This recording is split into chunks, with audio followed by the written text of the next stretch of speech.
si on s'intéressait à François Hollande, le président français a effectué une visite d'État au Cameroun, une visite de 6 heures d'horloge, une visite éclair pour la météo.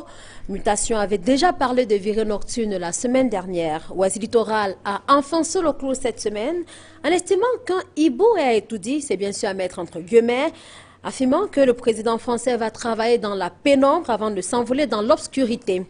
La Nouvelle Expression a pensé que le président français avait plutôt un agenda caché. La météo, Mutation et le Messager se sont intéressés aux sujets qui peuvent fâcher, non sans évoquer comment la ville de Yaoundé a fait sa mue pendant ce moment. Et des sujets, il y en a eu, le cas Lysiane Yeneyoum, le contentieux historique de la lutte contre Boko Haram et le partenariat France-Cameroun ont été abordés par les présidents français et camerounais lors d'une conférence de presse donnée au Palais de l'Unité. On en reparlera d'ailleurs au cours de cette émission. On évoquera aussi cette crise qui secoue l'échelon Cameroun, cette crise de leadership, le directeur général des élections et le président du conseil électoral qui ne manquent plus de se tenser les uns contre les autres. Une actualité qui a bien su intéresser les parlementaires, que ce soit à l'Assemblée nationale ou au Sénat. Madame, bonjour, messieurs, bienvenue sur Droit de réponse. Droit de réponse est ce programme qui se propose de disséquer l'actualité telle que vue par la presse afin de susciter le débat. Ici, comme tous les dimanches, d'ailleurs, des acteurs de la société civile, des journalistes et des hommes politiques se relaient sur ce plateau pour tenter de nous faire savoir, de nous faire comprendre, de nous faire voir ce que la presse, elle, n'aurait pas pu. Merci d'être avec nous ce dimanche. Avant de vous présenter nos invités, d'abord un tour dans les kiosques pour savoir comment la presse, elle, a traité de ces différents sujets d'actualité. Céline Oufélé, bonjour. Bonjour Sandrine. Merci d'être là. Beaucoup de politique au menu cette semaine. Vous l'avez dit, l'annonce de la visite d'État de François Hollande a suscité diverses analyses dans la presse au Cameroun. Chaque tabloïd a tenté de percer à jour les articulations qui devaient meubler la rencontre entre le président français et son homologue Paul Biya. La Nouvelle Expression indique qu'il sera question du renforcement des relations économiques et la coopération militaire. Mutation précise que dans cette relation franco-camerounaise, il y a des sujets qui fâchent, notamment les parts de marché perdues par la France au profit de la Chine. Ce journal cite également ses soupçons de complot de Paris contre le régime Biya, les affaires non classées au rang desquelles la condamnation de la franco-camerounaise, maître Lysiane Yeneyoum, à 25 ans de prison. La promesse de François Hollande, dont parlait avec Paul Biya, a suscité une sortie médiatique de l'épouse de Marafa Hamidou Yahya, lui aussi condamné à 25 ans de prison. Selon la Nouvelle Expression, elle a supplié le président français d'intervenir afin que l'évacuation sanitaire de son conjoint soit autorisée. Le Messager, quant à lui, dévoile d'autres dessous de la visite d'Hollande, la signature de 4 conventions de financement pour les programmes d'appui aux PME et les fonds d'études pour la construction du port en eau profonde de Limbé. Cette visite d'État de François Hollande a été l'occasion pour le quotidien Le Jour de revisiter l'histoire des relations plus ou moins tumultueuses entre Paul Biya et les 4 derniers présidents français. De François Mitterrand à Hollande, en passant par Jacques Chirac et Nicolas Sarkozy, il en ressort que Paul Biya avait marqué les esprits en déclarant que le Cameroun n'est la chasse gardée de personne, mais au fil des ans, Le Jour raconte comment le chef de l'État est devenu le bon élève de Mitterrand. Malgré sa longévité au pouvoir, critiqué par Nicolas Sarkozy, il est devenu fréquentable grâce à son implication dans la lutte contre Boko Haram et au regard des contrats juteux accordés à la France. Le Jour conclut que le Cameroun est désormais la chasse gardée de la France. C'est pour cette raison que les journaux ont réveillé la mémoire douloureuse de la répression sanglante des nationalistes camerounais. Ouest Littoral a dénoncé le silence de Paris sur les crimes que son armée a commis au Cameroun durant la période coloniale. Pourtant, la France a accordé 33 milliards aux Juifs pour le rôle négatif joué pendant la dernière guerre mondiale. Ouest Littoral estime également que c'est l'interventionnisme français et son ingérence dans les conflits observés en Afrique qui suscitent autant ce sentiment anti-français dans les pays du tiers-monde. L'on note également que la durée du séjour de François Hollande a surpris les journaux au Cameroun en arrivant en début de soirée pour disparaître dans la nuit. Ouest Littoral estime que le président français se comporte comme un hibou cherchant à enrichir son pays grâce à des contrats juteux obtenus au détriment des entreprises camerounaises. François Hollande a déclaré que son pays est très attentif aux questions de bonne gouvernance et l'indépendance de la commission électorale. Cependant, Election Cameroun est en proie à des conflits au point que ces batailles inquiètent les parlementaires. Selon la nouvelle expression, un élu RDPC constate que cette situation affecte le déroulement des inscriptions sur les listes électorales. Il craint que ce soit une menace pour les prochaines échéances électorales. L'Assemblée nationale a dénoncé le silence complice du gouvernement, mais selon la nouvelle expression, le ministre délégué à l'administration territoriale a déclaré que son département ne saurait intervenir dans le conflit interne d'Elecam, car c'est un organe indépendant. Merci Cédric Loufélé. Bon dimanche, on se retrouve dimanche prochain. Bon dimanche Sandrine. Très bien, merci donc à vous d'avoir été là et c'est l'occasion de vous présenter nos invités. Ce dimanche, nous sommes en compagnie de Maître Charles Tchungan. Bonjour. Bonjour Sandrine et merci de m'avoir invité encore une fois sur vos antennes. Merci d'avoir accepté cette invitation. Vous êtes avocat au barreau du Cameroun, ancien bâtonnier de l'ordre. Et ce serait pas bien de vous laisser partir sans qu'on ne s'intéresse à cette actualité qui a quand même occupé la une de quelques journaux cette semaine. Le jour, le Messager qui ont parlé des avocats radiés. Alors, difficile jusqu'ici d'en savoir clairement ce qui se passe. L'actuel bâtonnier n'a pas souhaité en dire un peu plus. On a eu un cas similaire il y a environ une année. Que se passe-t-il? Il y a beaucoup d'indiscipline au sein du barreau? Non, je pense que il y a une tempête dans un verre d'eau parce qu'en réalité, c'est l'indiscipline de certains membres du Conseil de l'ordre qui a suscité, n'est-ce pas, cette incompréhension dans l'opinion. Car la règle est que lorsque un avocat est sanctionné, il appartient au Conseil de l'ordre, à la tête duquel se trouve le bâtonnier, n'est-ce pas, de régler la question de la publication ou de la non-publication de la décision rendue. Et si mes informations sont exactes, cette décision porte sur 3 cas en réalité. Et dans la décision prise par le Conseil de l'ordre, il avait été indiqué que le bâtonnier, n'est-ce pas, saisirait un organe de presse choisi par le Conseil de l'ordre pour publier la dite décision. Apparemment, au sortir de la réunion, quelques membres du Conseil de l'ordre que je trouve indélicats ont filé l'information à un certain de leurs amis journalistes et ça a créé une sorte de buzz inutile parce qu'en définitive, l'organe disciplinaire que le Conseil de l'ordre, lorsqu'elle rend des décisions, elle n'a pas en fait la publicité. Lorsque beaucoup de vos collègues m'ont téléphoné pour me dire mais qu'est-ce que c'est là, il y a une fronde dans le barreau, il n'y a qu'une fronde. Nous sommes pratiquement 4000 avocats au barreau du Cameroun. Lorsque 3 avocats sont sanctionnés, je ne vois pas pourquoi ça posait autant de problèmes. Si le Conseil de l'ordre était plus ferme dans l'application des sanctions disciplinaires, je pense que beaucoup d'affaires qui font beaucoup de bruit aujourd'hui vers le tribunal criminel spécial, n'est-ce pas, n'existeraient pas. Et pourquoi le Conseil de l'ordre ne s'est jusqu'ici pas saisi à déclarer officiellement ce qui se passe ou expliquer peut-être à l'attention de l'opinion les procédures en cours? Non, je pense que le bâtonnier a dû prendre des mesures internes pour régler cette question, parce qu'il est inacceptable que dans un conseil de l'ordre, il y ait des gens qui filent des informations à des journalistes, alors que la loi leur interdise. C'est pas bien. Nous avons observé aussi que quand vous êtes sur Facebook, vous voyez souvent, il y a certains membres du conseil de l'ordre qui publient les photos des membres du conseil de l'ordre assis autour du bâtonnier. C'est inacceptable. Donc je crois qu'il faut que le bâtonnier reprenne la main et puis qu'il règle, n'est-ce pas, la cohérence et la cohésion de son conseil pour éviter ce genre, n'est-ce pas, de couac qui fait penser que le Conseil de l'ordre ou le barreau est une maison où il n'y a pas d'ordre.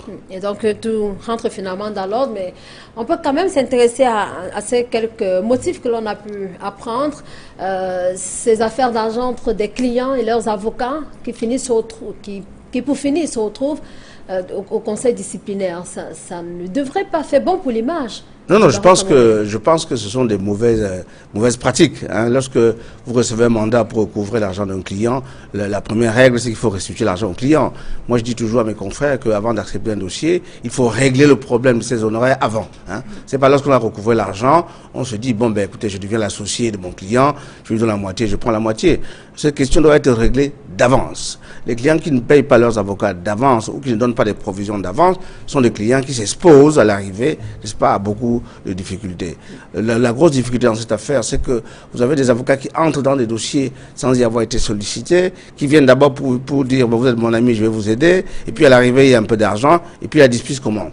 Ils récupèrent l'argent, et puis ils en font ce qu'ils veulent, et puis bien, finalement le client est obligé de se plaindre pour que le conseil de l'ordre règle ça. C'est la vie normale d'un barreau. Il faut savoir que le conseil de discipline du barreau, c'est l'organe de régulation des comportements inacceptables des avocats qui prennent beaucoup de liberté, n'est-ce pas, avec les intérêts des clients. Donc de ce point de vue-là, moi je voulais dire que, ici à votre antenne, qu'il faut que les clients fassent attention. Quand vous choisissez un avocat, il faut régler ces questions d'argent au début de la constitution de l'avocat. Et j'ai dit toujours à mes confrères, c'est important, n'est-ce pas, de faire des conventions d'honoraires à l'avance. Voyez-vous, dans les grandes affaires qui font beaucoup de bruit dans la presse, j'ai entendu récemment dans une affaire où moi-même j'y étais, que certains avocats poursuivaient un de mes célèbres clients pour leurs honoraires. Vous avez vu que moi je n'ai rien dit, hein, parce que j'ai une convention avec ce client. Le moment venu, je ferais, n'est-ce pas, exécuter ma convention sans difficulté. Cette difficulté d'argent vient de ce qu'en réalité, de part et d'autre, on essaie de tricher. Le client qui veut les services de l'avocat sans le payer, l'avocat qui rentre dans une affaire alors qu'en définitive, il n'a pas été réellement sollicité, et au bout, ils se retrouvent tous les deux lorsque l'argent est arrivé à se disputer cet argent qui au départ n'appartient qu'au client. Il est extrêmement important. C'est vrai pour les particuliers, mais c'est également vrai pour l'État. Beaucoup d'avocats qui travaillent pour l'État du Cameroun ne sont pas payés, soit parce qu'ils ont été constitués par des amis, les cousins, les ministres, etc. Puis finalement, lorsqu'il arrive le moment d'être payé, le confrère pense que parce qu'il a été constitué par son frère ministre, le ministre des Finances va payer sans regarder. Et ça crée beaucoup de difficultés. Et nous avons un débat aujourd'hui avec la chancellerie sur l'éventualité de la taxation par décret ou par loi, n'est-ce pas, des honoraires des avocats. Et moi, je m'érige contre cette pratique. La liberté doit être la règle, mais pour que la liberté soit la règle, il faut que les confrères se disciplinent, et il faut que le bâtonnier, avec son conseil, discipline les confrères indisciplinés. Très bien. Merci à vous, Maître Chachungan, d'avoir accepté cette invitation. Nous disons également bonjour, Dr Serge Simonso. Bonjour. Bonjour. Vous êtes un des responsables à la communication de l'UPC. Je vais mettre un peu le secrétaire national à la jeunesse. Le secrétaire national à la jeunesse, voilà, de l'une des UPC. De l'UPC, pas de l'une des UPC. Il n'y a pas deux UPC légalisés. On est quand même surpris. Est-ce qu'il s'agit bien de cette UPC qui aurait signé, ou bien de l'UPC qui aurait signé depuis 2012 une certaine convention avec le RDPC? Depuis 92. Mais cette convention est tombée en désuétude depuis, par le fait même du RDPC. L'alliance UPC-RDPC a été déjà, n'est-ce pas, revue et révoquée par le RDPC même. Et en 2013, il faut savoir. Moi, je crois que vous êtes des journalistes d'investigation. Vous devez savoir ce qui se passe. L'UPC est allé aux élections comme tout parti politique. Simplement, la tutelle administrative du Cameroun, reconnaissant son ingérence permanente dans les affaires internes de l'UPC, a obligé toutes les parties prenantes à s'asseoir sur une table pour discuter de l'éventualité d'un congrès. Et le congrès a eu lieu le 6 juin dernier, il y a un an. Et dans un parti politique comme dans les associations, ce sont les statuts propres. Je parle sous la gouverne d'un avocat qui est un aîné très très célèbre et que je sais connaître cette matière à fond. Ce sont les statuts d'abord de l'association, donc du parti, qui régissent le parti. Et à l'UPC, c'est le congrès qui est l'organe suprême. Et le congrès s'est tenu en la présence, cette fois-là justement, des garants que sont les tutelles, c'est-à-dire que le MINAT a envoyé des gens. Donc l'UPC a son secrétaire général, le camarade Luka Basile, il a son président du comité directeur, le camarade Victor Onana. L'UPC a les députés. Vous savez, dans une salle de classe, vous pouvez avoir des indisciplinés. Ce n'est pas parce que le professeur de maths les a mis dehors qu'ils seront plus disciplinés lorsque le prof de français arrive. Donc ça, ce n'est pas un problème. Mais ce qui m'offusque, c'est que souvent les journalistes se laissent prendre au jeu et on s'interroge. Parce qu'il y avait des journalistes à ce congrès, y compris ceux de Equinox. Mais de temps en temps, parce que tout le monde se déclare. Moi, je suis surpris qu'on ne dise pas que Mila a soutenu le président du RDPC. Je suis surpris que personne ne parle de Ben Mouna comme président du SDF. Ils l'ont pourtant dit à un certain moment donné. Donc, on sait très bien que Ben Mouna est le président de l'AFP et pas du SDF. Il n'y a qu'une UPC. Si vous allez au MINAT, il n'y a qu'une seule UPC. Et cette UPC a tenu son congrès, elle a ses instances. Et il y aura un congrès, je crois, dans un an. Ceux qui veulent diriger le parti, ils viennent militer. On n'est pas dans le parti à vie. Dans les associations, il y a des règles. Vous devez avoir votre carte. Donc, vous adressez au Dr Baïbek, à M. Lawal et aux autres, d'abord pour je dis aux députés qu'ils sont les députés de la nation. S'ils ne sont pas en règle dans le parti, chaque année, ils ne sont plus militants du parti. Qu'ils fassent attention. Très bien. Parce qu'on a vu les autres partis aussi prendre. Mais nous, nous disons à nos désordonnés, la classe est encore ouverte. De temps en temps, le prof de maths vous met dehors, celui du français va vous faire rentrer. Très bien. Ok, on verra donc ce qui va se passer au sein de l'Union des populations du Cameroun. Merci à vous d'avoir accepté cette invitation. Nous disons également bonjour à Hervé Akam. Vous êtes historien et mentalité. Historien des mentalités. Les attentats qui ont eu cours en N'Djamena, cela vous parle au Tchad? Oui, je crois qu'il fallait s'y attendre. Vous savez, depuis qu'on parle de Boko Haram et d'autres nébuleuses terroristes, je crois que tous les pays sont susceptibles d'être attaqués par ce groupe. Donc je crois que le problème en réalité, c'est de prendre des mesures qui permettent évidemment de juguler un peu ce phénomène de terrorisme. Et ce qui arrive aujourd'hui, malheureusement, c'est ce que des experts, c'est ce que les spécialistes dans le domaine ont prévu. Et donc, je crois que la meilleure façon aujourd'hui, c'est une vigilance de vous, de moi, etc. Donc, je crois que c'est le plus important aujourd'hui, c'est d'être vigilant, et vigilance tous les jours. Très bien. Merci à vous d'avoir accepté cette invitation. Je signale au passage que vous êtes militant du RDPC. Oui, justement, j'allais dire, je sais, parce que je suis content d'être sous les charmes discrets de vos studios, et je me considère aujourd'hui comme un jeteur d'alerte. Ah bon? Et raison pour laquelle, effectivement, je m'honore de votre visite, de votre invitation aussi. Très bien. Merci donc à vous d'être là, et nous disons bonjour à Pauline Poinsé-Maïnga. Vous êtes journaliste au quotidien Le Jour. Bonjour Sandrine, bonjour à tous les membres du panel et à tous ceux qui me regardent ce matin. Mais je dirais un particulier bonjour, si tu le permets, à ma petite cousine Nathalie Ebele, qui a convolé en juste noces avant-hier, voilà, avec Fritz, et qui m'a retenu très tôt ce matin. Je n'étais même pas sûre. De toutes les façons, ma voix est partie, alors c'était en fait pour dire pardon, parce que ma voix elle va être un peu gutturale aujourd'hui, mais bon, c'est les effluves de quelque chose qui vient de France et qui sait si bien tourner la tête. Ah bon, dans la France, vous faites tourner la tête? Le champagne fait tourner la tête. Ah, ça. Merci donc à vous d'être là, et on va démarrer tout de suite par la première articulation de cette émission. On parle bien sûr de cette visite du président français François Hollande. De façon générale, comment vous avez perçu le traitement de cette actualité par la presse? Pauline Poinsé-Maïnga. La presse a fait ce qu'elle a coutume de faire. Et particulièrement depuis quelque temps, on veut nous faire croire qu'il y a un sentiment anti-français au Cameroun depuis quelque temps. Mais comme le colonisé est toujours en train de chercher un mouton noir, donc on dit oui, Boko Haram, il y a les armes qui viennent, donc c'est sûr que la France... J'ai dit, il y a des armes qu'on vend. Il y a des allumettes que j'utilise dans ma cuisine. Je ne sais pas forcément d'où elles viennent. J'en vois qui viennent d'Italie, qui viennent du Nigeria, et qu'on sort. Elles sont bonnes ou elles ne sont pas bonnes. Mais ce n'est pas parce que cette allumette va allumer ma cuisine et mettre le feu à ma maison que je vais dire que, bon, ben, comme c'est une allumette fabriquée par la Chine, les Chinois viennent mettre le feu chez nous. Non, moi je ne suis pas d'accord, c'est trop simpliste. Je ne regarde pas le fait que j'ai des acquaintances personnelles avec la France, ni avec les Français, pour prendre une position ici, non. Mon nom de Pauline Poinsé n'a rien à voir. Je dis qu'il faut que les gens soient quand même réalistes. François Hollande n'est pas venu au Tchad vendre les armes à Boko Haram, alors qu'en même temps, au Tchad, qui a une convention officielle avec la France pour être défendu, le même Boko Haram sévit.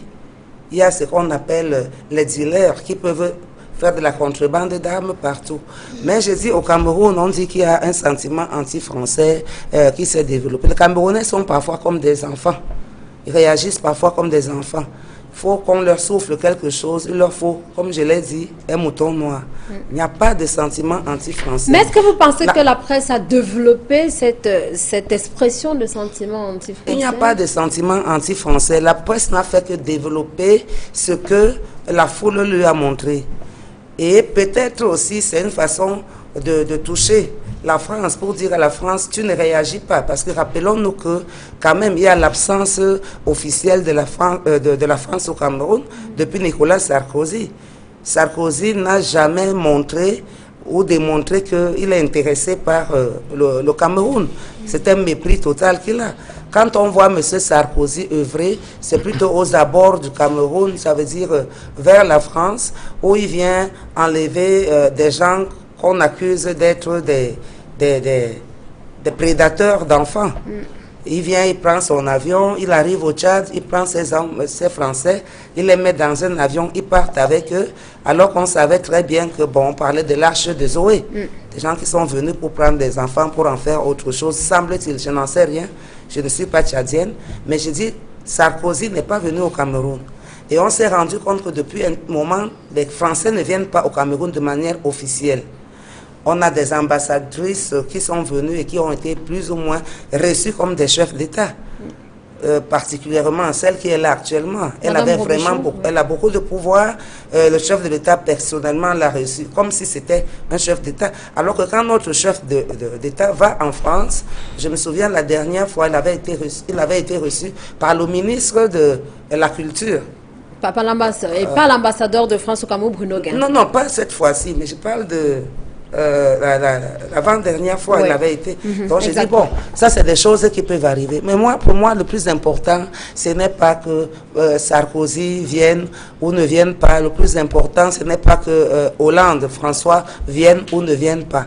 Le plus important, c'est de voir est-ce que les intérêts de la France sont suffisamment importants au Cameroun pour qu'elle s'immisce un peu plus et qu'on nous garantisse à notre tour ce qu'on attend d'elle. Est-ce que nos intérêts à nous, en France, sont suffisamment importants pour que lorsque la France agit ou est en besoin, pour que nous nous impliquions? C'est tout. Or, pour le moment, la France continue à pomper nos sous-sols. La France continue à prendre dans nos forêts et tout. Et j'ai l'impression que quelque part, il n'y a pas ce qu'on appelle assistanat, et qu'on appelait assistanat sans que personne s'en offusque. Au Nigeria, par exemple, aujourd'hui, je vais finir par là. Au Nigeria, lorsque nous avions, par exemple, des problèmes avec... là, c'est pas Boko Haram, mais c'est au Nigeria, avec la péninsule de... La presqu'île de Bakassi. Bakassi. Est-ce que tu te rends compte, Sandrine, excuse-moi de te tutoyer sur le plateau, mais est-ce que tu te rends compte que Total France, par exemple, qui est implanté aussi au Cameroun, avait plus d'intérêt au Nigeria, a même plus d'intérêt au Nigeria. On a été abandonné à nous-mêmes parce qu'ils ne voulaient pas trancher. Parce que pour la France, que le Nigeria gagne, ça aurait même été mieux parce que pour eux, ils ont... Bello Bouba, l'actuel ministre de... Enfin, un ministre ministre du Tourisme. Voilà. Monsieur Bello Bouba, dans son soi-disant exil, mais dans son exil volontaire, était à Kaduna, il me l'a confié. Est-ce que vous savez qu'il était directeur de Peugeot de la France à Kaduna, alors que nous n'avons même pas une usine Peugeot au Cameroun. Nous sommes juste des concessionnaires ici. Donc il y a des choses qu'il faudrait revoir. Alors Serge Simonson, que peut-on retenir de façon générale de la visite de François Hollande? Il y a que le timing a aussi intrigué, plus d'un 6 heures de visite entre... Non, nous à l'Union des populations du Cameroun, ça ne pouvait pas nous intriguer parce que entre les peuples, il n'y a pas d'amitié, il y a des intérêts. Et le Cameroun est en droit de demander plus à la France que ce qu'elle n'a fait jusqu'à présent. Moi, je voudrais qu'on fasse un peu de comeback historique, parce que ce n'est pas les Camerounais qui ont dit qu'il y a un sentiment français. C'est le rapport des parlementaires français, si vous le lisez, qui souligne qu'il y a la montée d'un sentiment anti-français au Cameroun sous l'instigation de l'Union des populations du Cameroun. C'est écrit noir sur blanc. Mais je voudrais qu'on revienne à l'histoire. Ouais. Parce que c'est les Français. C'est les Camerounais. Ils ont une dette, non seulement morale, mais financière vis-à-vis du Cameroun. C'est nous qui avons libéré la France. Lorsque De Gaulle déclare le 18 juin que la France n'est pas seule, elle est seule. Parce que ses envoyés sont canardés à Dakar. Ses envoyés sont repoussés à Brazzaville. Donc Leclerc, Bois-Lambert et son compagnon sont chassés partout. C'est le Cameroun qui les accueille le 26 et le 27 août à Douala. Et c'est à Douala que partent les premières troupes de la France libres pour aller conquérir Libreville. avant de monter à Brazzaville et de s'installer à Fort-Lamy après au Tchad. C'est les Camerounais qui ont libéré la France. Nous avons mis 10 000 hommes pour libérer la France. Alors, si on calcule seulement la solde du dernier des soldats, c'est-à-dire 2500 francs français anciens, qui valaient 50 francs CFA à l'époque, ça va nous faire près de 9 000 milliards que la France nous doit, 900 000 milliards que la France nous doit. Et on nous parle de dettes. Ça, on ne nous a pas dit ça, on ne nous a jamais payé. Parce que ça a été cristallisé. Moi, mon grand-père a combattu pour la France.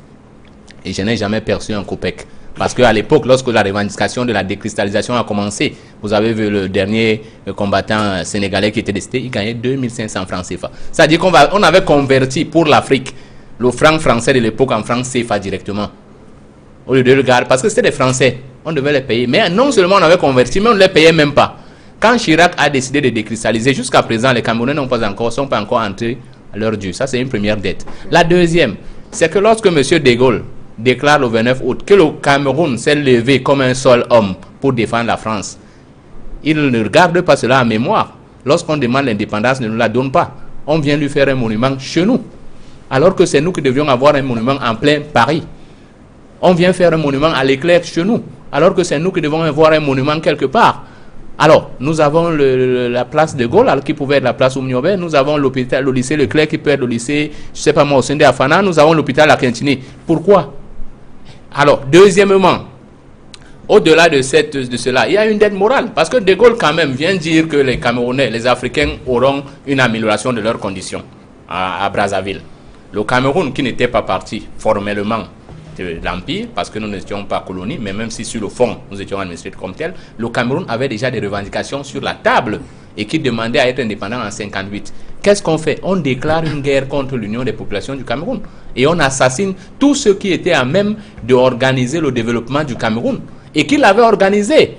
Une fois qu'on les a assassinés, qu'est-ce qu'on a fait? On a fait signer des conventions aux gens en 1959. C'est pour ça que la visite d'Hollande, pour moi, est intéressante à plus d'un titre. Parce que notre président a été incapable de prononcer certains mots que Hollande, lui, il a eu le courage de prononcer, par exemple l'UPC. Hollande a parlé des conventions économiques. Il faut qu'on les relise et qu'on les passe à l'Assemblée. Parce qu'il ne faut pas qu'on nous fasse signer les documents comme ça avait été signé en 1959. Moi, j'ai vu des gens parapher, mais je sais qu'après, l'Assemblée doit se prononcer dessus. Et il faudrait bien que notre Assemblée reste vigilante. Parce que nous n'avons pas intérêt à courir vers la France. Si nous sommes un pays pauvre, pourquoi court-il vers nous? S'il court vers nous, ça veut dire que nous avons quelque chose d'important. Et nous devons en premier nous rendre compte de l'importance de ce que nous avons comme potentiel économique et aussi comme place géostratégique. Là, je viens sur la question militaire. La coopération militaire doit se jouer à la faveur de qui? Vous pensez bien que dans un endroit enclavé, comme le Koufran ou Boko Haram et Tseme, comment font-ils pour arriver là? Avec toute la surveillance aérienne, on a vu quand la France a voulu assassiner Kadhafi, ce qui a été mis en œuvre pour surveiller l'espace aérien. C'est la France qui a assassiné Kadhafi. Donc, normalement, la France de Sarkozy devait passer en procès pour cela. Parce qu'avant que l'ONU lui donne le mandat, on avait déjà commencé à bombarder les troupes d'un État libre. Ce sont ces gens qui ont pris des armes là-bas en Libye qui sont en train de sévir parce qu'ils veulent déstabiliser une certaine zone qu'on détecte être très riche en pétrole entre le Niger, le Mali, le nord du Nigeria et le bassin du Tchad. Voilà l'enjeu stratégique. Et là, le Cameroun est, n'est-ce pas, la goupille de la grenade. Si le Cameroun saute, tout saute.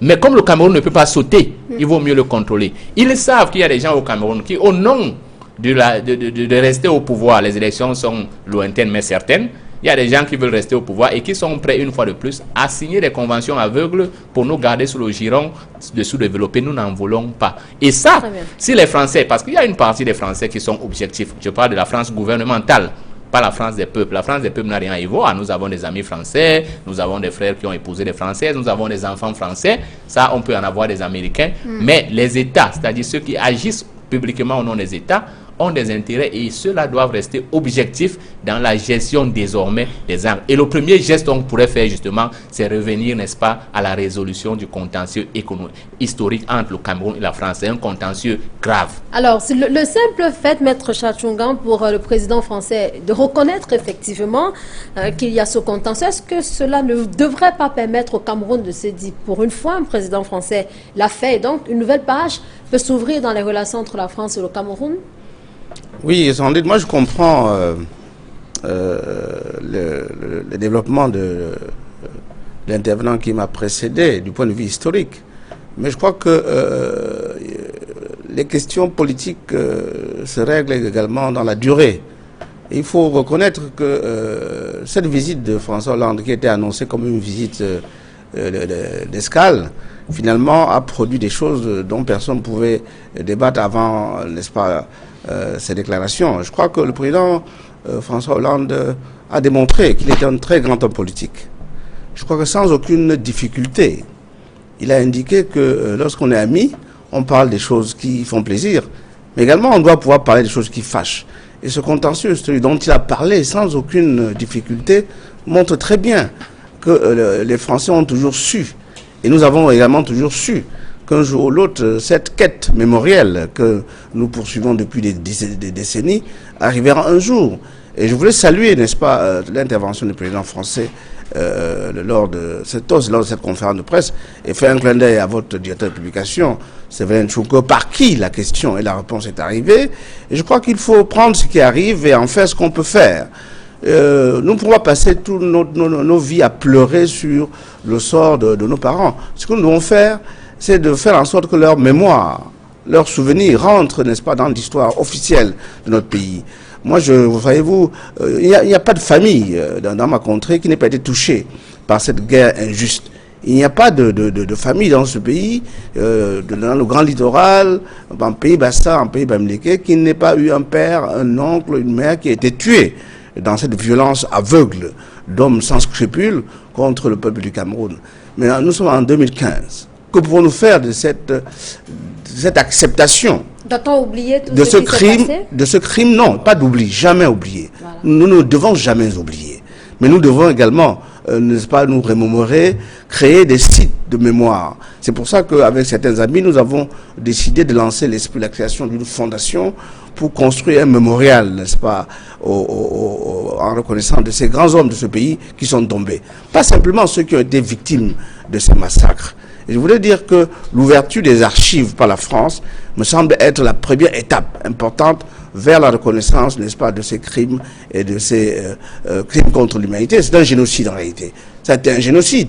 Je me souviens de ce rapport du colonel Amberton qui disait, lorsque l'ordre fut donné d'arrêter, n'est-ce pas, le processus de massacre collectif des peuples Bassa et Bamileke, il disait dans son rapport, le Cameroun, entre accède à l'indépendance, avait un caillou dans sa chaussure. Le caillou en question, n'est-ce pas, c'est le peuple Bamileke. Ce caillou vient d'être identifié, et je pense que le président François Hollande a reconnu cela. Donnons-lui acte de cela. Mais que vont faire les intellectuels camerounais? Ceux qui ont requis depuis, n'est-ce pas, que cette reconnaissance soit faite. Je pense à Achille Bembe, qui doit être là où il est en Afrique du Sud, très content de cette déclaration. Je pense à Maurice Kamtoki dans son ouvrage L'urgence de la pensée. Il demandait la construction, n'est-ce pas, d'un panthéon pour nos héros. Je pense à tous ceux et toutes celles qui, partout où ils ont été, se sont battus pour que cette reconnaissance soit faite. Actons cela déjà. Je crois que c'est une très bonne chose. Pour ce qui concerne notre gouvernement, je pense que le président de la République a rappelé tout de même un pan de notre histoire dans son discours, et a été de ce point de vue-là, me semble-t-il, un interlocuteur très fort, parce qu'en réalité, s'il intervenait tout le temps pour régler les difficultés que nous avons dans ce pays, on se rendait compte qu'il connaît bien le pays. S'il intervenait pour régler les problèmes dont nous parle tous les jours le ministre de la Communication, nous avons le sentiment que l'on pourrait trouver des réponses à beaucoup de choses qui nous préoccupent. Donc, pour ce qui concerne l'État du Cameroun doit intégrer cette reconnaissance, faire en sorte que nos programmes scolaires soient modifiés, que l'on enseigne cette histoire dans nos écoles, collèges, et lycées et universités, pour que les générations actuelles apprennent leur histoire, la vraie. Pas cette histoire, n'est-ce pas, importée, qui fait en sorte que nous nous regardons dans un miroir sans savoir qui nous sommes. Donc, par conséquent, je suis de ceux qui pensent que tout en préservant cette mémoire, tout en revendiquant, n'est-ce pas, cette reconnaissance historique, nous devons, n'est-ce pas, nous-mêmes, créer des lieux de mémoire pour célébrer nos héros. Et cela peut prendre du temps, Maître Chatungan. L'œuvre humaine, n'est-ce pas, s'inscrit toujours dans la durée. Je suis convaincu que dans le processus qui a démarré il y a 2 jours, n'est-ce pas, beaucoup, n'est-ce pas, des gens vont venir. Et dans cette démarche-là, elle n'est pas exclusive. Nous demandons à tous les acteurs, dans tous les secteurs, aux architectes, aux historiens, aux politiciens, aux médecins, aux juristes, de venir donner la main pour que nous puissions ensemble donner à notre pays un lieu où chacun, chaque visiteur, chaque Camerounais puisse aller se recueillir à la mémoire de ceux qui ont mérité, n'est-ce pas, de la patrie. Je ne pense pas que l'on puisse laisser cette démarche-là, ce travail de reconstruction historique à l'État. Parce que l'État a démontré, depuis les indépendances, qu'elle n'est pas soucieuse de cette démarche-là. Nos amis de Guadeloupe, de l'île de Guadeloupe, ont fait cela. Le ministre Tobila, l'autre jour, est allé à la pré-inauguration de leur site de mémoire. C'est nous qui devons revendiquer ce qui appartient à notre mémoire collective. Nous ne devons laisser personne le faire. Et je dis, ça va se discuter et on verra bien dans quel site construire, n'est-ce pas, ce lieu de mémoire. Et je dis, tous les héros du pays, je pense un des premiers résistants de ce pays, Douala Mangabel, qui fut, n'est-ce pas, sauvagement assassiné, n'est-ce pas, un samedi, n'est-ce pas, à la place du gouvernement, pour avoir résisté à l'occupation du plateau Jos par les Allemands. Il n'y a pas que ceux qui ont combattu lors de la décolonisation française. Je crois que ce pays a une histoire. Ouais. Il faut exclure personne. Il y en a qui sont partis en 90, ceux-là également, je pense à eux. Je crois qu'il faut reconstituer la mémoire de ce pays en excluant personne. Personne n'a le monopole du patriotisme ni de la patrie. L'amour du pays appartient à tous ceux et celles qui assument notre histoire, qui assument notre présence commune et qui assument l'avenir de nos enfants. Alors, Hervé Akam, le président français François Hollande a certainement ouvert une brèche, mais est-ce qu'avant les uns et les autres avaient effectivement conscience de ce que les Camerounais devraient se prendre en main, au-delà bien sûr de tout ce qui est considéré aujourd'hui comme faisant partie de ce contentieux historique entre la France et le Cameroun? Bien entendu, vous savez, je suis historien des mentalités et je m'occupe beaucoup de tout ce. Vous savez, aujourd'hui, on parle beaucoup de statuomanie. C'est-à-dire, il faut, dans une certaine mesure, ériger des stèles ou faire un mémorial en l'honneur des gens qui ont disparu depuis longtemps. Mais je veux un peu revenir un peu sur ce qui a été dit tout à l'heure, à savoir que, vous savez, l'histoire, quand on parle un peu d'histoire, c'est un choix parmi un tas d'événements. Donc, quand on fait un choix, il faut souvent spécialiser, hiérarchiser un peu ces choix, mais au profit d'une reconstruction permanente. Parce que ça, l'histoire, tous les jours, vous avez des découvertes qui vous permettent évidemment d'avoir une vue complète de ce qui se passe. Or, l'histoire, c'est pas seulement aujourd'hui, c'est aussi demain. Alors, ce qui s'est passé avec la France depuis pratiquement des années 60, et notamment les derniers présidents de la Ve République, c'est qu'avec Sarkozy, vous savez, Sarkozy disait toujours, voilà, moi, je suis hyper nésique. Mais ce n'est pas aussi toujours un avantage. Ça veut dire quoi? Ça veut dire qu'il choisissait des événements qu'il manipulait dans un but purement politique. Et on a vu pendant les discours où il parlait par exemple de Vercingétorix, de Jaurès et de Moquet. Moquet qui était dans la tradition communiste, quelqu'un qui a rallié la libération après. Donc il choisissait ces gens-là comme ça de manière à effectivement manipuler l'histoire. Or, aujourd'hui, on voit avec Hollande que ce n'est pas la même chose. Hollande ne manipule pas l'histoire. Hollande, c'est un intellectuel de gauche, évidemment, qui sait ce que c'est que l'histoire. Et là, on a vu avec son discours, où il a reconnu effectivement les problèmes qu'il y a eu dans des années 60 aux années 70, avec tous les crimes qu'il y a eu. Effectivement. Peut-être avant même. Ouais. Et bien avant. Alors, il a souligné. Et ça, et je pense que Hollande a fait œuvre de salubrité démocratique et politique. Dans la mesure où c'était des sujets presque tabous. Toute la droite n'a jamais parlé des problèmes de la colonisation, puisque ça a toujours été nié. Et là, Hollande a ouvert la boîte. Les gens ont pensé qu'effectivement, qu'il allait redire, qu'il y aurait les mêmes redites que les autres Sarkozy, etc. Mais non, je crois qu'il a pris le courage à deux mains et parler d'histoire. Or, l'histoire, quand il parle d'histoire, il parle aussi d'économie, c'est-à-dire, nous, on est là, effectivement, pour que la France, le Cameroun et la France puissent avancer maintenant. Parce qu'on a vu pendant longtemps qu'il y a eu des crispations entre la France et le Cameroun. Et les mêmes crispations, on les a eues dans d'autres pays, quand on regarde un peu ce qui s'est passé entre l'Allemagne et la France. Il y a eu ces crispations aussi. Vous avez eu toutes les guerres napoléoniennes qu'il y a eu dans les années de 1800 à 1810, que Napoléon a organisé pour montrer que la France était un pays grand, un grand empire.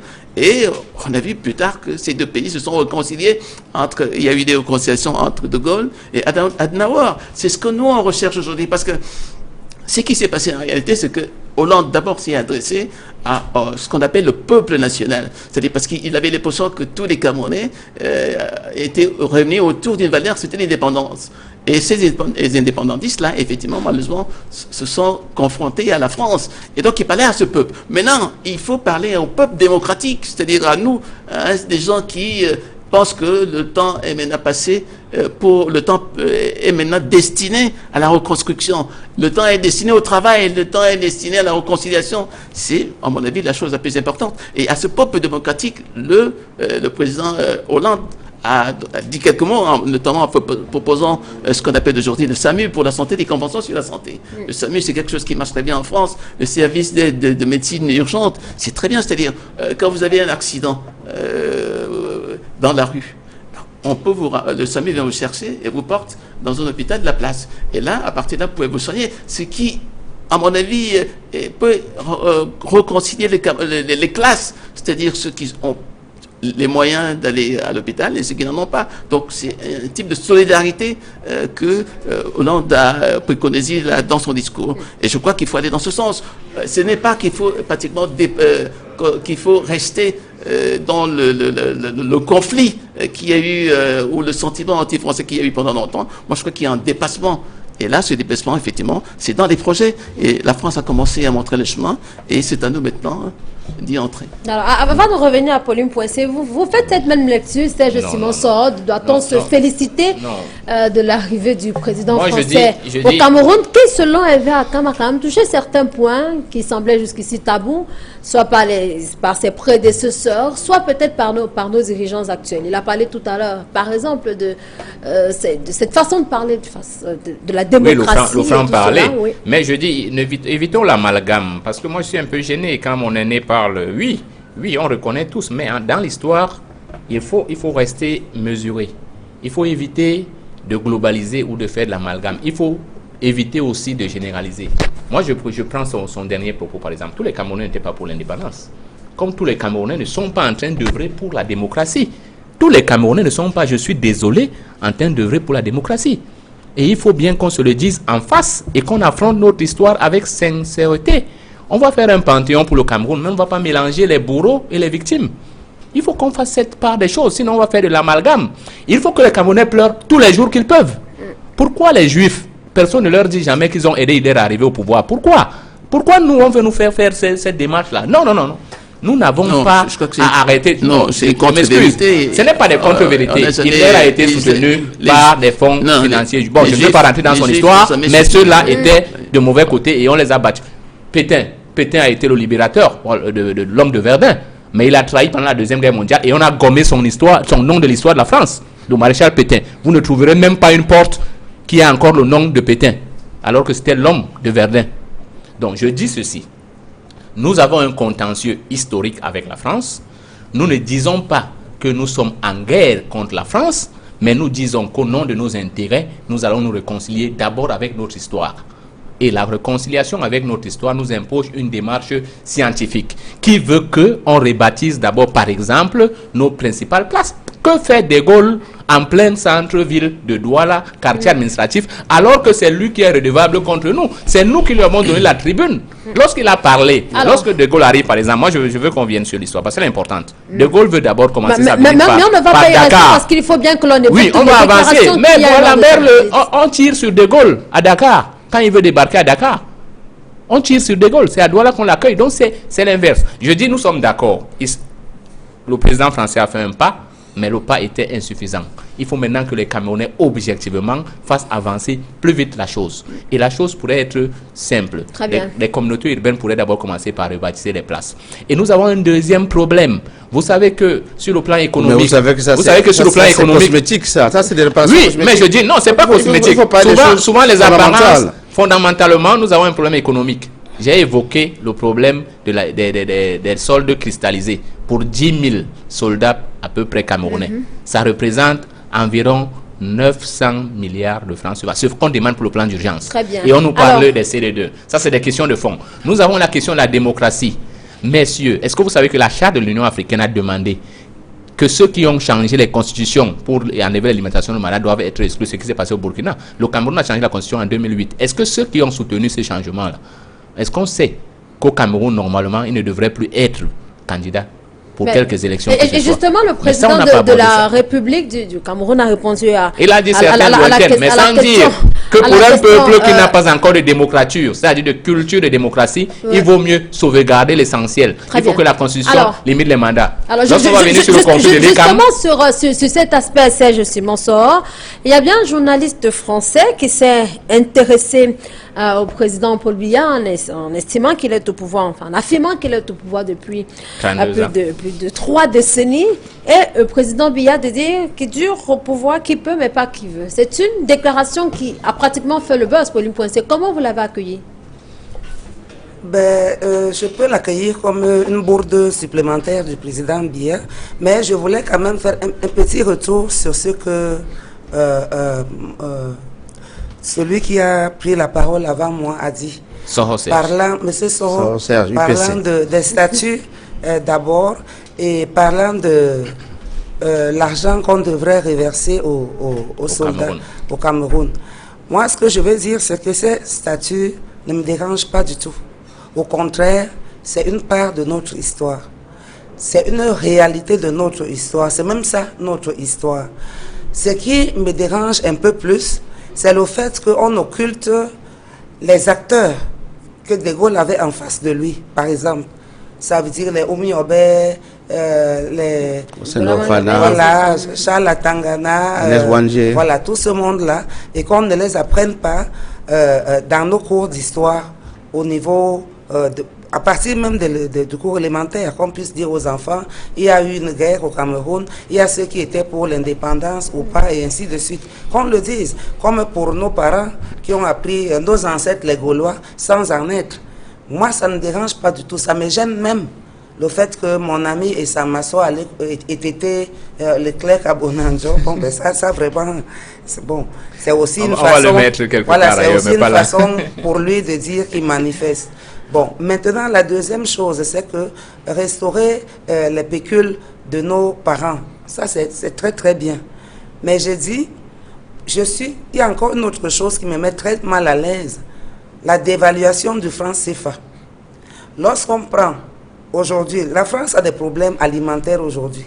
Quand vous voyez la France ne peut même pas aider le Cameroun comme il se devrait, la France a faim. La France a tellement voulu faire l'ouverture en France qu'aujourd'hui, la France a faim. Donc, nous autres, on est qui par rapport à l'Allemagne? L'Allemagne, c'est quand même l'Europe. L'Europe n'est même pas capable d'aider l'Allemagne. Donc, on ne peut pas espérer autre chose. C'est la France qui prend chez nous, qui puise dans nos sous-sols, je l'ai dit, qui va toujours avoir besoin du gaz, du pétrole et autre chose. À nous de nous battre. Le débat parce que donc, pour revenir sur cette déclaration du président Paul Biya. Maintenant, ce que je ne sors pas de débat, Charles. Toi-même, tu sais que je ne sors jamais. J'ai toujours la tête sur les épaules. Non, peut-être tu l'as dit sur les effluves. Hein, non, je dis que le président Paul Biya devrait avoir honte, à mon avis, de parler comme ça en public et à Mondiovision. Reste au pouvoir qui peut. Il sait bien comment et de quelle manière il procède. Certes, il est là de manière démocratique, puisqu'on appelle... Il a rappelé d'ailleurs qu'il a été chaque fois élu. On appelle démocratique d'une manière d'élection. Mais est-ce qu'il est fier des élections telles qu'elles se passent au Cameroun? Est-ce qu'il est fier de voir comment on tripatouille par-ci, par-là? Il y a l'une de ces figures de tripatouillage qui est décédée, paix à son âme, Madame Foning. On sait très bien comment ça s'est passé. Ici, on sait les charters que les gens ont pris. On sait comment. Moi, je vais te dire, Sandrine, dans mon village profond, chez les Bassas, à Idéa, j'étais actrice en 92, je pense que c'était en 92, où un monsieur sort d'un village pour venir présenter ce qu'ils appellent, après le vote là, on prend les urnes. Voilà, on doit amener ça à aider chez le sous-préfet. Donc monsieur du RDPC abandonne celui de l'UPC au village. Celui de l'UPC, on sait qu'ils sont pauvres en général. Il n'a pas d'argent, il n'a pas de voiture, il prend son véhicule, il s'en va. L'autre est arrivé peut-être 2 jours après. comment est-ce qu'on peut maintenant voir si on a des PV qui sont... En tout cas, il y a... Mais toutes ces questions, c'est tellement... Non, j'ai dit... Et puis le président de la République a dit qu'il faut travailler à la fin de la mise en place des institutions. Il y a déjà eu les cas... Le président Biya est là par le vote, mais c'est un président qui sait que tous son vote. Sauf peut-être lorsque Ahidjo l'a nommé. Sauf peut-être lorsque Ahidjo lui a laissé. Mais Paul Biya sait qu'en 92, il n'était pas président. C'est Frunzi qui a gagné les élections. Très bien. Bon, non, je suis en train de dire ce que je pense. Oui. Frunzi a gagné les élections, ça a été arraché. Frunzi après a perdu. Les gens sont partis chercher du côté où il y a l'argent. Et c'est le côté où il y a l'argent aujourd'hui qui est là. Je pense que de plus en plus, le sentiment UPCiste est en train de revenir dans le Cameroun. Et que peut-être demain ou après-demain, si Paul Biya n'est plus là, tu verras des braves Bamileke qui ont injecté des millions ou des milliards dans le RDPC, se rappeler qu'ils sont des UPCistes ou ainsi de suite. Mais je dis que pour le moment, c'est l'argent et la corruption. On est plus dans le sujet. Je Alors, Maître Charles Tchonga, je termine en disant que allez-y. c'est l'argent et la corruption qui font que les gens perdurent. Parce que moi, ce que je retiens, c'est que Hollande, tout en travaillant un peu sa manière de parler. Avec un peu de tact. En fait, les Camerounais auraient dû être plus judicieux en regardant Hollande s'adressant au président Boni Yayi. Parce que c'est ce que le président Hollande a dit à Boni Yayi qui était en fait l'adresse à Paul Biya. Oui, c'est tout ce qu'il a dit là-bas. Vous le verrez comme ça, autour de la démocratie, le fait de rester au pouvoir, et justement Pauline Poinçeux le soulignait lorsque le président français s'est rendu au Bénin, il a à nouveau condamné ceux qui changent la constitution pour rester au pouvoir. Alors, quelques heures après, au Cameroun, interrogé par un journaliste français, le président Biya estime qu'il est là par la force des unes et qui dure au pouvoir, qui peut mais qui veut. C'était une belle réponse pour vous? Je crois que c'est la belle réponse du bon politicien. Et je crois que nous ne pouvons pas combattre un politicien, empêcher que le politicien utilise les armes de la politique pour faire de la politique. Donc de ce point de vue-là, moi je n'entre pas dans cette polémique-là. Je crois que je voudrais... Et donc pour vous, ce n'est pas une bourde, c'est simplement c'est pas une bourde, démarche d'un fin politicien. Je pense que c'est la démarche d'un fin politicien. Je crois que si j'avais été à sa place, ma réponse n'aurait pas été aussi éloignée de la sienne. C'est pas ça le débat. Le débat de la démocratie au Cameroun ne se résume pas à une question ou à une réponse. Le débat au Cameroun, c'est est-ce que les Camerounais veulent un système réellement démocratique? On ne peut pas me dire tout de même que l'ensemble des structures qui sont mises en place pour essayer d'accompagner notre démocratie n'est constitué que de gens qui n'ont aucune intelligence, aucun amour patriotique.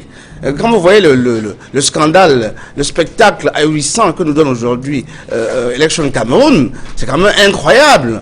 Voilà des messieurs qui sont grassement payés par la République parce qu'il s'agit de nos impôts, et qui passent leur temps à s'amuser sur les élections, qui passent le temps à tripatouiller les élections, qui passent le temps à refuser, n'est-ce pas, les mécanismes scientifiques aujourd'hui avérés de par le monde pour pouvoir faire une élection transparente, libre et non contestée. Je pense aux Canadiens qui ont proposé à l'élection Cameroun depuis des mécanismes pour faire en sorte qu'avec une réelle biométrie, parce que nous avons chez nous, c'est pas la biométrie, hein, c'est une biométrie divisée par 10 qui est appliquée chez nous.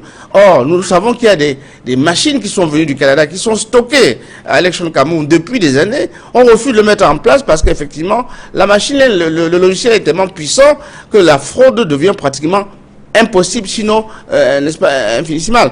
Donc, la question de la démocratie au Cameroun, ce n'est pas simplement un problème d'individu. C'est un problème, est-ce qu'il y a un consensus autour, n'est-ce pas, de notre système politique? La réponse est non.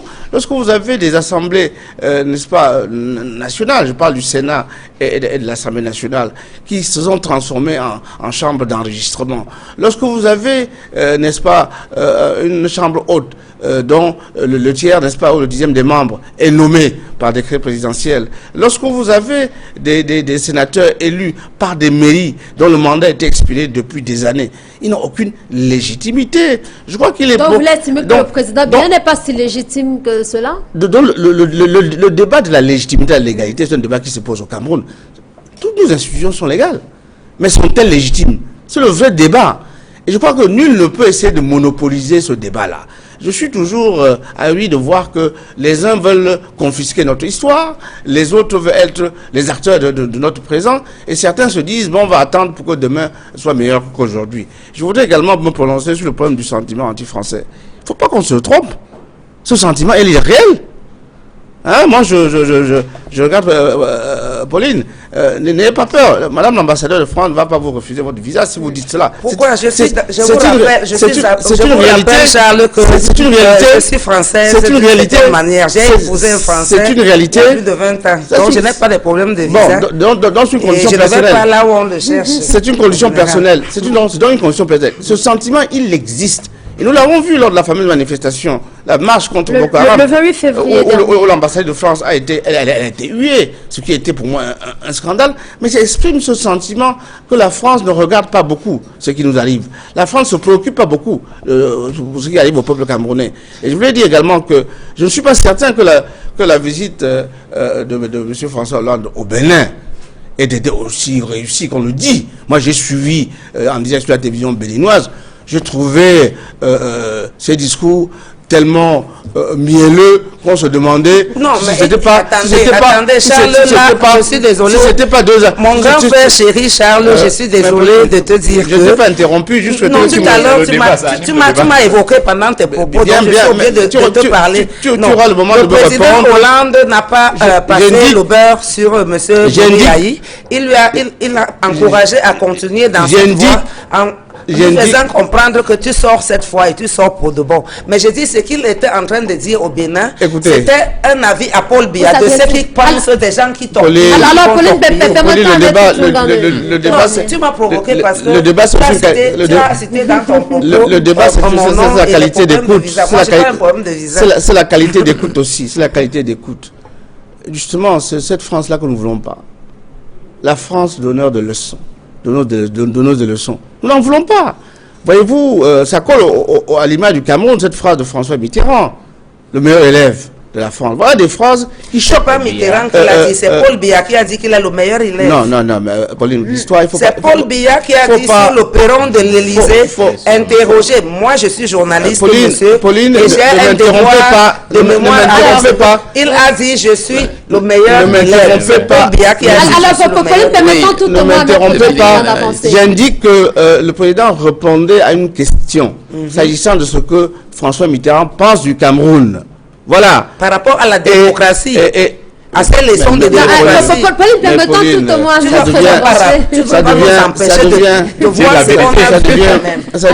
Ça devient terrible. C'est en répondant à une question sur le sentiment du président français par rapport au Cameroun que cette réponse a été donnée. Il rendait compte d'un entretien, il sortait d'un entretien. Voilà. Et je dis, sortait d'un séminaire pour la démocratie des chefs d'État africains. Et je dis, s'agissant du Bénin, ce n'est pas François Hollande qui a décrété que Aïe Boï doit partir. C'est la constitution béninoise. Et Aïe Boï a toujours dit qu'il ne solliciterait pas un 3e mandat. Le constater, c'est bien. Mais dire que c'est l'exemple de la démocratie en Afrique, ce n'est pas bien, parce qu'il y a d'autres pays démocratiques en Afrique qui n'ont pas ce type de difficultés. Alors, même François Tchongan, avant de revenir à Hervé Akam, on peut tout de même s'arrêter aussi lors de cette conférence de presse par cette déclaration du président de la République autour de l'avocate maître Lydiane Yeneyoum. Oui. Il y en a qui ont tout de même été surpris par la déclaration du chef de l'État qui a dit qu'il verra ce qu'il y a lieu de faire, bien qu'il a déclaré quelques minutes avant que autour de 2 milliards de francs CFA, juste 1 milliard avait été reversé au trésor public, et François Hollande qui a reconnu que ce sujet a été bel et bien abordé. La presse y avait pensé, bien évidemment. Quelle est la lecture que vous en faites? Vous qui êtes quand même avocat, c'est une affaire qui vient à peine de s'achever, on peut le dire comme ça, à la Cour suprême, 25 ans de prison. Et cette déclaration des politiques, comment est-ce que vous les comprenez? Écoutez, moi je le comprends comme ce qui est toujours, de notre point de vue en tant que praticien de droit, inacceptable. Je crois que les politiques doivent s'abstenir, de ce point de vue-là, d'intervenir dans les questions judiciaires. C'est le principe. Mais lorsque nous avons un système judiciaire qui n'est pas au diapason des grands principes juridiques reconnus universellement, c'est ça qui ouvre les portes de ces interventions-là. Lorsque vous condamnez un citoyen à 25 ans de prison, c'est prévu nulle part. C'est prévu nulle part. Je vois des condamnations à 50 ans de prison. C'est prévu nulle part dans notre code pénal. Il y a un raisonnement asymétrique que les gens font en disant, puisque la loi m'autorise à condamner à vie, donc je peux condamner à 40 ans, je peux condamner à 50 ans. Non. Le code pénal, la loi pénale est d'interprétation stricte. C'est 20 ans à temps, c'est à vie ou à mort. C'est notre loi pénale. C'est parce que vous avez la possibilité de condamner quelqu'un à mort que vous pouvez le condamner à 50 ans. Nous ne sommes pas ni dans le système américain, ni dans le système espagnol où les peines sont cumulatives. En Espagne, on peut vous condamner à 3000 ans de prison. En Espagne, c'est prévu. C'est-à-dire que chaque infraction est autonome. Si on vous poursuit pour 10 infractions, on peut vous condamner à 100 ans, après à 40 ans, après à 50 ans, et toutes ces peines se cumulent. Ce n'est pas notre système judiciaire. Donc, finalement, lorsqu'il y a beaucoup de critiques sur le système judiciaire, ça glisse vers le politique. Et donc, les politiques, qu'est-ce qu'ils font? Ils interviennent. On ne peut pas reprocher à un État d'essayer d'apporter sa protection consulaire à ses ressortissants. Mais on ne doit pas, au nom de la protection consulaire, intervenir pour régler les questions judiciaires. Le véritable problème dans cette vaste opération judiciaire qu'on appelle l'opération Épervier, c'est qu'on a mélangé des affaires politiques et des affaires de détournement réel. Parce que dans ces dossiers, vous avez des affaires de détournement réel, mais vous avez également des affaires strictement politiques où on a comme le sentiment qu'on règle un certain nombre de comptes. Moi, je pense que l'intervention du président Hollande et la réponse du président camerounais va poser à l'avenir un gros problème sur la souveraineté de notre pays dans ces matières-là. Lorsque ça touche des questions de liberté, lorsque ça touche des questions politiques, oui, il faut que l'ingérence se fasse.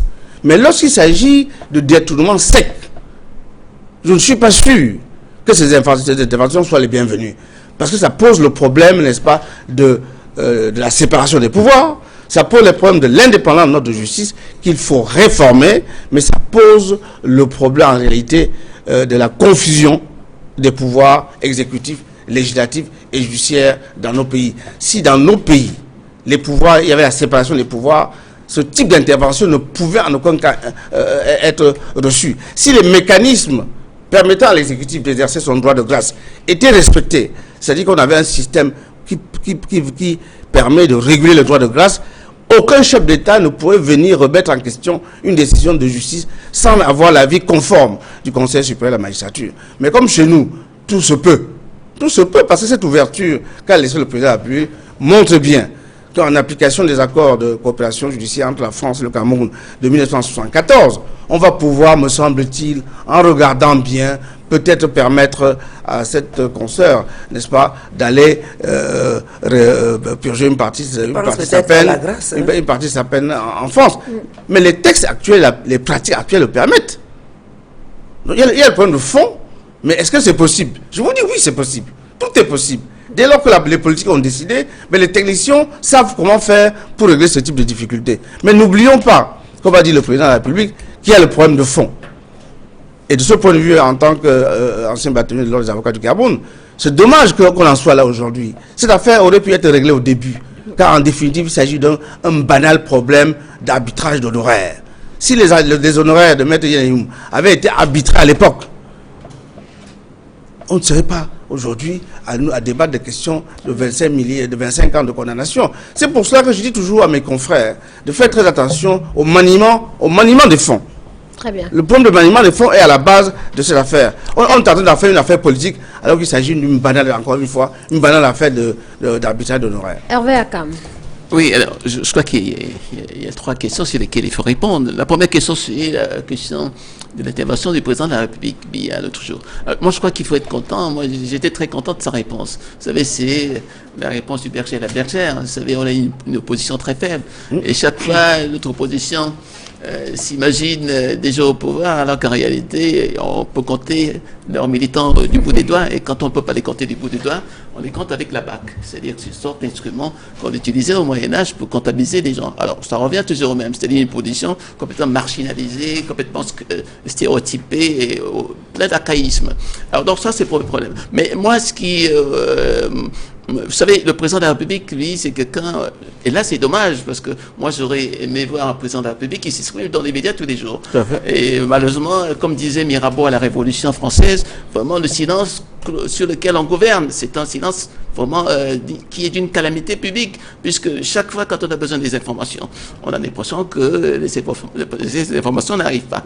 Et donc on a l'impression que chez nous, finalement, on a un type de gestion comment dire ça, d'une économie de salut, où il faut la prière il faut solliciter une prière pour que le président de la République parle, il faut solliciter une prière pour qu'on puisse savoir ce que le président pense, quelle est sa vision. Et c'est ça, c'est ce qui est regrettable. Donc, moi, je pense que le président devait pratiquement une fois, ou bien toutes les semaines, quand il y a des grands événements, s'exprimer sur l'actualité. Et ça, c'est vraiment indispensable.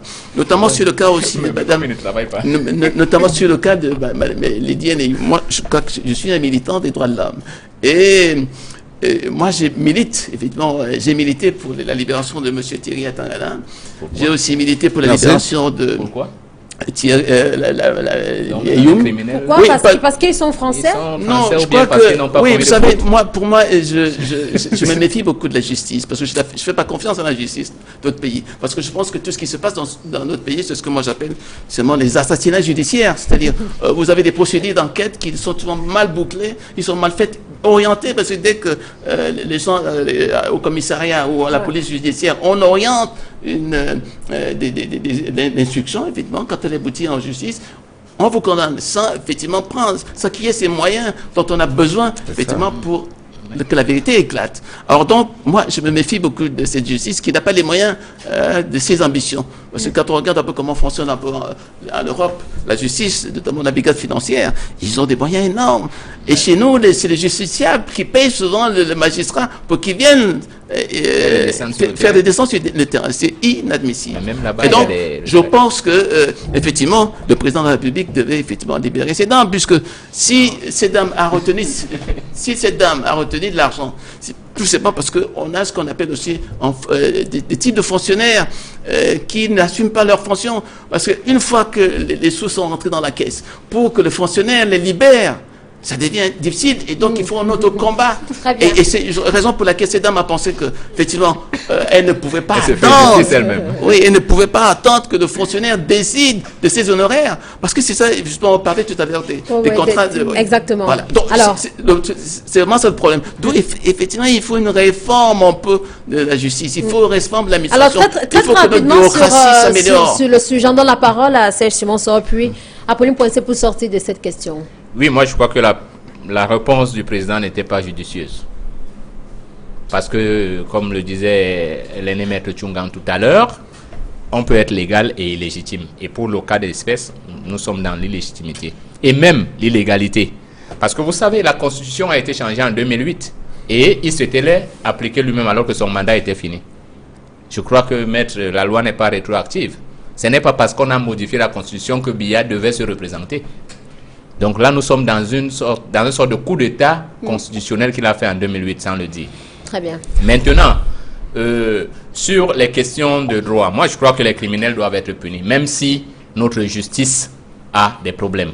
Nous avons vu, l'ancien bâtonnier a reconnu que même dans les avocats, mais toutes les professions ont des brebis galeuses. Ça n'excuse pas du crime. Il y a des gens qui ont pillé les caisses de l'État. Ouais. C'est vrai, tous les criminels ne doivent pas aller dans nos mouroirs. Qu'est-ce qu'on perd même plus en les mettant en prison? Il y a d'autres mécanismes et d'autres sanctions qui sont prévues. Moi, je suis victime de cette justice-là. Nous avons une entreprise immobilière, la foncière, qui a contracté un prêt dans toutes les règles là, auprès du crédit foncier qui le rembourse. Mais un de nos actionnaires a été condamné à 25 ans. Personne ne comprend ce qui se passe. Et le crédit foncier risque de se retrouver en débat plus tard. Parce que nous, on ne se casse pas la tête. On sait qu'on a raison. Très bien. Parce qu'on a remboursé. Bon, c'est pour une digression. L'autre chose, en termes de démocratie, moi, je ne crois pas que Hollande nous a donné des leçons. Et je ne crois pas que l'opposition soit faible. C'est les citoyens camerounais qui doivent assumer leurs responsabilités à un moment donné. La plus grosse menace qui pèse sur le Cameroun maintenant, c'est une guerre civile.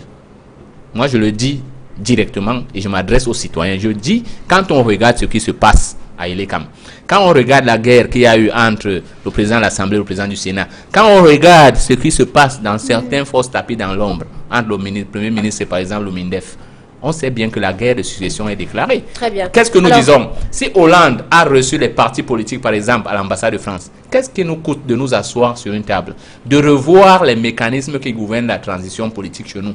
Et l'ECAM ne peut pas conduire une élection objective au Cameroun à l'heure actuelle. Alors, sur le cas Lydiane Yaneyoum, Pauline Poincé, juste en 2 minutes. Oui, en 2 minutes, j'espère que je vais pouvoir parler. Je voulais éviter, mais j'estime quand même qu'il ne faut pas exagérer. C'est pas parce que Michel Thierry est sorti de prison que Lydiane pense qu'elle va aussi venir comme ça. Elle a volé. C'est le mot vulgaire au quartier. Elle est une voleuse et elle a volé. Non, elle a retenu non, des je suis désolé, je prononce comme à l'école primaire. Qu'est-ce qu'on appelle voler? C'est prendre une définition ce qui ne vous appartient quand vous avez pas la pour le garder vous avez une bonne syntaxe. Je savais que vous allez réagir. Bien parce entendu, que, vous êtes un peu comme, vous avez un peu l'esprit du petit blanc et je savais que je disais. Mais ce que je voulais dire, c'est quoi? C'est que moi, j'ai la chance ou la malchance de connaître Lydiane. Lydiane, c'est qui d'abord?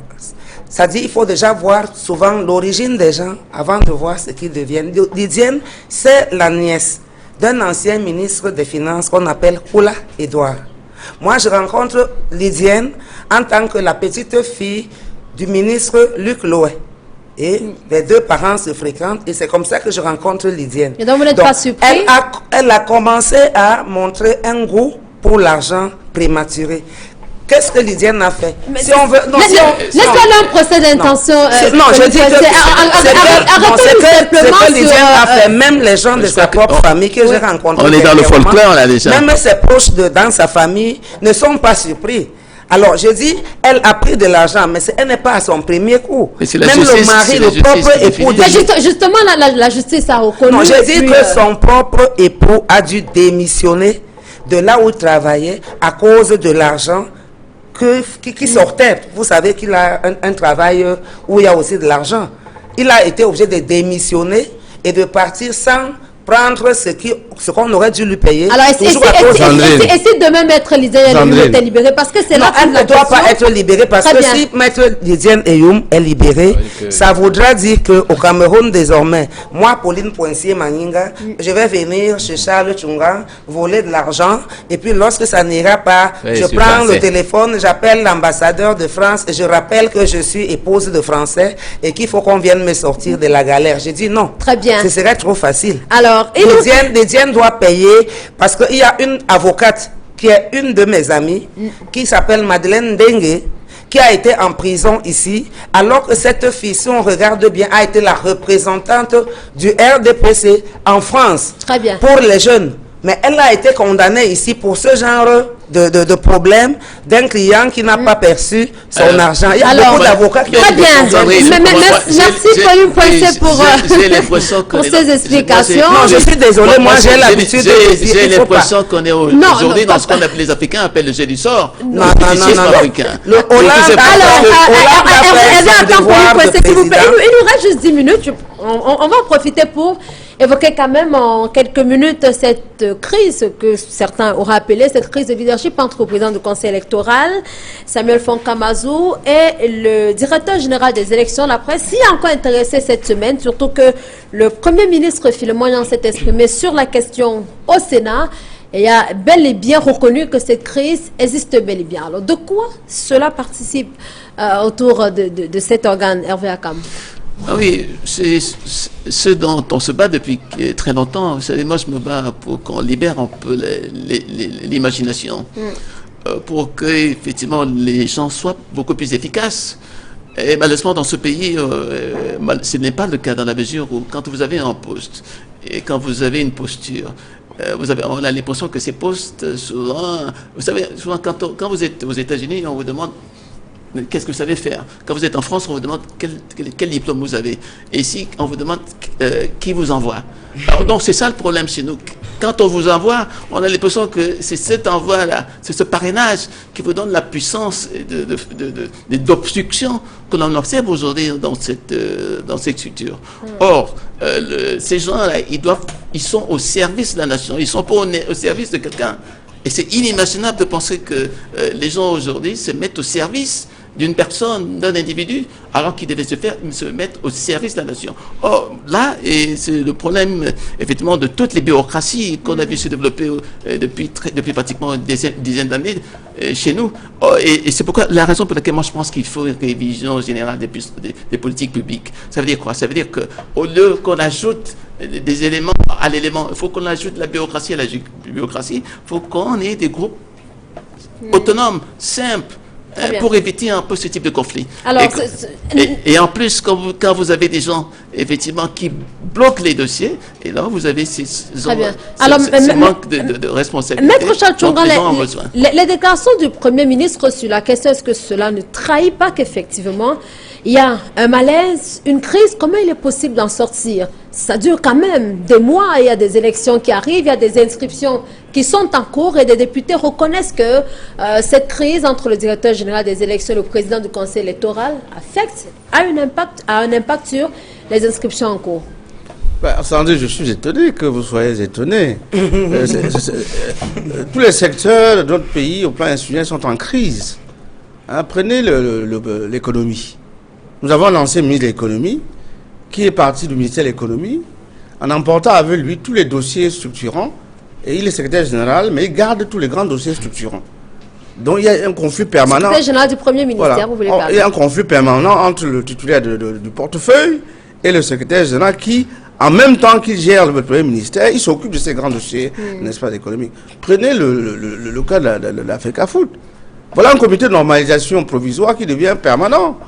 On ne sait plus de quoi on parle. Pour revenir à l'ECAM, c'était inscrit dans la lettre de la loi. Quand vous mettez en place un organe délibérant, qui est l'instance fêtière d'une structure, et qu'en même temps vous nommez un secrétaire général avec des pouvoirs autonomes, qui est en réalité l'ordonnateur, comment voulez-vous que ça marche? Le patron qui est en réalité l'organe délibérant, qui doit donner les directives, n'a pas le pouvoir d'ordonner. C'est-à-dire que l'ECAM ne peut pas décider de recruter tel ou tel cadre à Élection Cameroun. Donc, si le secrétaire général ne donne pas, le directeur général ne donne pas son accord, ça ne passe pas. Et c'est pour ça que dans la loi, vous voyez toujours l'instance fêtière décide sur proposition du secrétaire général. À partir du moment où il ne propose pas, ça ne passe pas. Et quand vous le convoquez, il ne vient pas. Il n'y a pas de sanction. Donc à partir du moment où vous créez une structure avec deux individus ou deux groupes d'individus qui peuvent s'opposer sans violer la loi, mais c'est parce que ça vous arrange.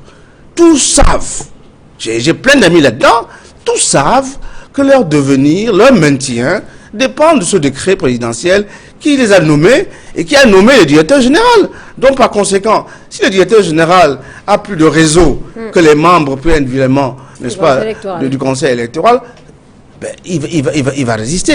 Donc il faut reformer la structure. Lorsqu'on copie, essayons toujours de copier conforme à l'original. Une copie doit être conforme à l'original.